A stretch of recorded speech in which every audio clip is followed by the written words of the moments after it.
What's on tap? All right. So Colorado football approached Saudi Arabia, Saudi Arabia about investing in their NIL fund. I love college football, but this is not college football. Going to foreign governments to invest in your NIL fund,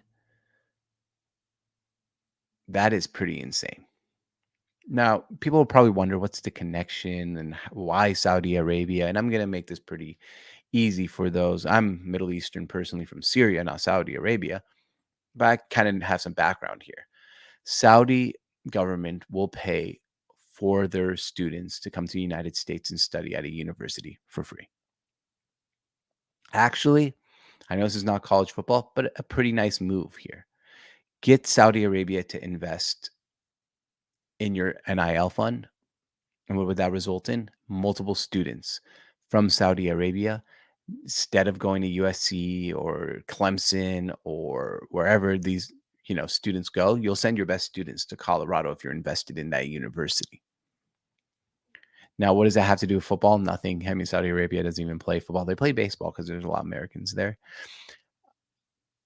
It doesn't has nothing to do with football. But in general, like when I heard about this in the NIL fund in Saudi Arabia, I'm like, what is the purpose here? And then it just clicked for me. If you can get students from Saudi Arabia starting to come to Colorado more often, you're going to have a better academic reputation, more international students, more money. And the NIL fund, of course, Saudi has deep pockets. Hey, you'll win some football games. It was kind of a shrewd move. It didn't work out for them. I don't think Saudi Arabia invested in the NIL fund. But to me, what really happened here was a shift in college football, where we're going to foreign governments to try to get them to invest in college football. Who would have thought? If I told you this was going to happen 10 years ago, you'd probably laugh. But now it's happening. And if you're wondering what was going on there, that's what it is. Try to get those international students and get them to Colorado. Remember here, it's pretty clear what's going on. Like we said earlier in the broadcast, Saudi Arabia sends a lot of students every single year from Saudi to the United States.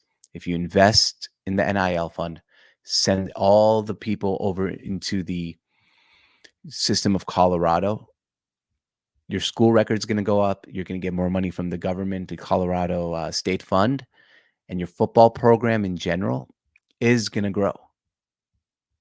Shrewd move by Deion Sanders in Colorado. I can't believe no other school thought of this earlier, but it just shows the whole new landscape of college football is completely different than what it used to be. The NIL has changed the game. The transfer portal has changed the game. And college football just doesn't feel so collegiate anymore. It feels like a minor league for the NFL, which is kind of what it is, right? The NFL has done such a good job of using college football more as a minor league than a collegiate league, kind of different than the NBA, where the NBA actually goes ahead and almost blocks college basketball from being successful. While the NFL is like, hey, no, be successful. Microwave our product for us. So when they come into the NFL, they're ready to go. They're marketed. Look at how marketed Caleb Williams is right now. Everyone knows who Caleb Williams is. Why? Because of college football. Meanwhile, the NBA, I'd love for 10 people to tell me who are the top 10 picks next year and how many of them are coming from college basketball. All right, guys, thank you for watching. This has been the George on Tap Show. As I said earlier in this broadcast, this is going to be a shorter show.